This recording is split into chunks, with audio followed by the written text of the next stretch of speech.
Hello everyone and welcome back to our YouTube channel math foundation by Purva. आज आपण या व्हिडिओमध्ये बघणार आहोत स्टँडर्ड फॉर्म काय असतं, त्यानंतर इंडेक्स फॉर्म आणि थर्ड टॉपिक आहे कोइफिशियंट फॉर्म. या तिघं फॉर्मचे एक्झाम्पल कसे सॉल्व्ह करायचे हे सुद्धा ह्या व्हिडिओमध्ये आपण पाहणार आहोत. स्टार्ट करू फर्स्ट फॉर्म पासून स्टँडर्ड फॉर्म. आता स्टँडर्ड फॉर्ममध्ये जे पण डिग्री असतात त्या डिसेंडिंग ऑर्डरमध्ये असतात. फक्त एवढं लक्षात ठेवा. एक्झाम्पल कसं सॉल्व्ह करायचं हे आता आपण बघू. एक्झाम्पल दिलेला आहे x⁻³ + 3x - 5x². हे एक्झाम्पल सॉल्व्ह करण्यासाठी स्टेप नंबर 1 आहे find power of variable.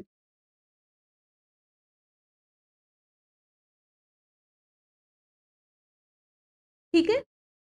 First स्टेपमध्ये आपल्याला power of variable find out करायचं आहे.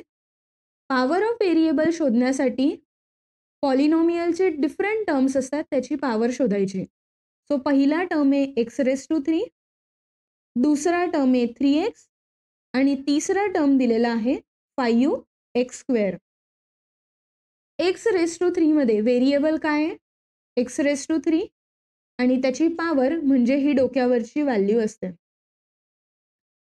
पुढचा टर्म आहे 3x, याच्यात व्हेरिएबल आहे x आणि एक्सच्या डोक्यावर जेव्हा काहीच व्हॅल्यू नसते तेव्हा आपण त्याला कन्सिडर करतो 1. सो याची पॉवर आली 1. नेक्स्ट टर्म आहे 5x², याच्यात व्हेरिएबल आहे x² आणि याची पॉवर आहे 2. सो स्टेप नंबर 1 इथं कंप्लीट झालंय. आता स्टेप नंबर 2 ज्याच्यात आपल्याला फाइंड आउट करायचं आहे स्टँडर्ड फॉर्म. ठीक आहे. स्टँडर्ड फॉर्म फाइंड आउट करण्यासाठी सगळ्यात आधी आपल्याला जे ही पॉवर दिलेली आहे हिला डिसेंडिंग ऑर्डरमध्ये लिहावी लागते. डिसेंडिंग ऑर्डर म्हणजेच काय, सगळ्यात मोठी पॉवर आधी लिहायची, त्यानंतर त्याच्यापेक्षा छोटी पॉवर आणि त्यानंतर त्याच्यापेक्षा लहान पॉवर. सो इथं होतं 3, 1 आणि 2. आपण कोणतं डिसेंडिंग ऑर्डर लिहिलं 3, 2 आणि 1. आता पुढं काय करायचं की पॉवर 3चा टर्म आहे x⁻³ तो लिहून घेतला. पॉवर 2चा टर्म काय होता 5x² आणि पॉवर 1चा टर्म आहे 3x. सो आपला स्टँडर्ड फॉर्म काय आला x⁻³ 5x² आणि 3x. आता ही याच्यामध्ये जागा का सोडली आहे, कारण जो ओरिजिनल पॉलिनॉमियल आहे त्याच्यामध्ये जे साइन आहे ते आपल्याला इथं यूज करावे लागेल. सो x⁻³ पुढं काहीही नव्हतं म्हणून तसंच राहू दिलं. 5x² समोर निगेटिव्ह साइन आहे, बघा इथं निगेटिव्ह साइन आहे म्हणून ती दिली, आणि 3x समोर जी पॉझिटिव्ह साइन होती ती आपण इथं आणली आहे. सो हा आपला आन्सर आहे. ओके. आय होप तुम्हाला पॉलिनॉमियल दिलं असेल आणि त्याचं स्टँडर्ड फॉर्म कसं फाइंड आउट करायचं हे समजलं असेल. नेक्स्ट फॉर्मकडे आपण जाणार आहे, तो म्हणजे इंडेक्स फॉर्म. आता इंडेक्स फॉर्म फाइंड आउट करण्यासाठी पहिली स्टेप आहे power of variable. Same step आहे. ओके. परत power of variable find out करण्यासाठी जेवढे पण डिफरंट टर्म्स असतात ते आपण लिहून घेतो. आपल्याला ऑलरेडी माहिती आहे x⁻³ चा पॉवर आहे 3. इथं 3x आहे म्हणजेच आपल्याला x⁻1 चा पॉवर बघायचा आहे जो येतो 1. इथं व्हेरिएबल आहे x² आणि x² म्हणजेच ही डोक्यावर जी व्हॅल्यू असते ती असते power.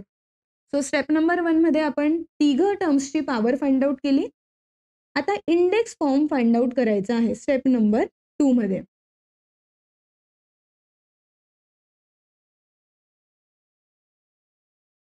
Index form find out करण्यासाठी सगळ्यात आधी शोधायचं की मोठा पॉवर कोणता आहे. सो मोठा पॉवर काय आहे 3. हा मोठा पॉवर घ्यायचा आणि मग याच्या पुढे छोटे छोटे पॉवर्स करत जायचं 0 पर्यंत. ते कसं, 3 आपल्याकडे सगळ्यात मोठा पॉवर आहे, त्यानंतर येतं 2, मग येतं 1 आणि लास्ट मध्ये येतं 0.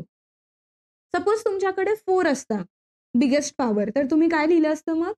4, 3, 2, 1 आणि 0. ओके. आता परत 3 कोणाचा टर्म आहे? x raise to 3. 2 कोणत्या टर्मची पॉवर आहे? 5 x रेज टू 2. 1 3x होतं 0. 0 तर कोणाचंच नाहीये. मग आपण काय लिहिणार? 0 x रेज टू 0. हे का लिहिलं? कारण इंडेक्स फॉर्ममध्ये प्रत्येक इंडेक्स आपल्याला पाहिजे असतात. इंडेक्स म्हणजे काय? 3, 2, 1, 0 असं वालं. सो ज्या ठिकाणी आपल्याला टर्म दिसत नाहीये, सपोज 0 इथं कुठंच नाहीये, म्हणून आपण काय लिहिलं मग? 0 x रेज टू 0. ओके. आता ही जी पॉवर आहे ही काय होते? हा इंडेक्स. सपोज माझ्याकडे ही व्हॅल्यू नसती, 2च्या जवळ व्हॅल्यू नसती, तर मी काय लिहिलं असतं? 0 x रेज टू 2. कारण 0ला कुठल्या पण संख्याने मल्टिप्लाय केलं तर आन्सर काय येणार आहे? 0च. म्हणून तसं लिहिलं. आता इंडेक्स फॉर्म आपल्याला बनवायचा आहे याच्यापासून. म्हणून ही लास्ट स्टेप आहे ज्याच्यात इंडेक्स फॉर्म आला x raise to 3, 5x square, 3x raise to 1 आणि 0x रेज टू 0. परत हे जे मधले ब्लँक्स आहे याच्यामध्ये तुम्ही काय भरणार? ओरिजिनल पॉलिनॉमियलची साईन. सो एक्स क्यूबच्या समोर इथं काही नाहीये म्हणून तसंच राहू दिलं. 5x स्क्वेअर मध्ये मायनस होतं, 3x रेज टू 1 समोर प्लस होतं आणि ही टर्मिनल ही जी आपण जे न्यू टर्म यूज केलं याच्या समोर नेहमी पॉझिटिव्ह लिहायचं. ओके. सो अशा प्रकारे आपल्याला दिलेल्या पॉलिनॉमियलचं आपण काय फाइंड आउट केलं? Index form. That's it. Third form आहे कोइफिशियंट फॉर्म. आता कोइफिशियंट फॉर्म कसं शोधायचं हे बघू. स्टेप नंबर 1 आहे find the power of variable.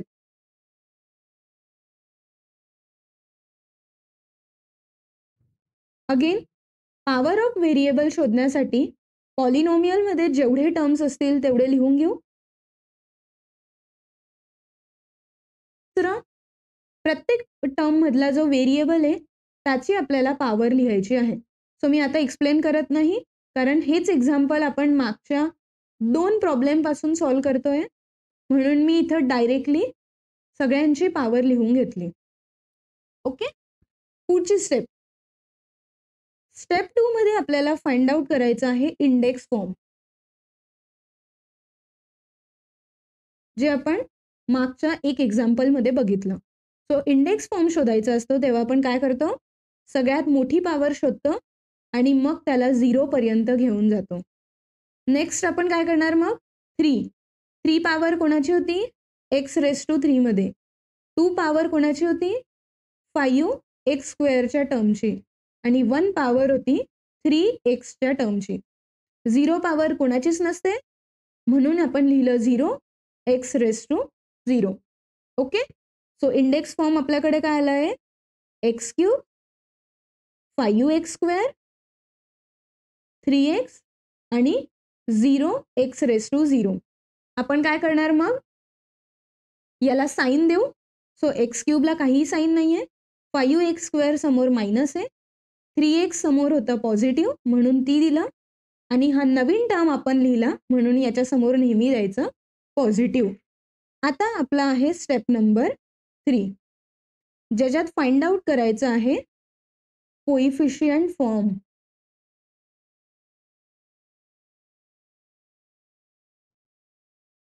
Coefficient form म्हणजे काय? तर याच्या समोर प्रत्येक टर्म समोर जे कॉन्स्टंट आहे ते लिहायचं. कॉन्स्टंट मी फर्स्ट व्हिडिओमध्ये एक्सप्लेन केलं होतं काय असतं. तर कॉन्स्टंट म्हणजे काय? नंबर. आता एक्स क्यूब समोर काही कॉन्स्टंट आहे का? नाही.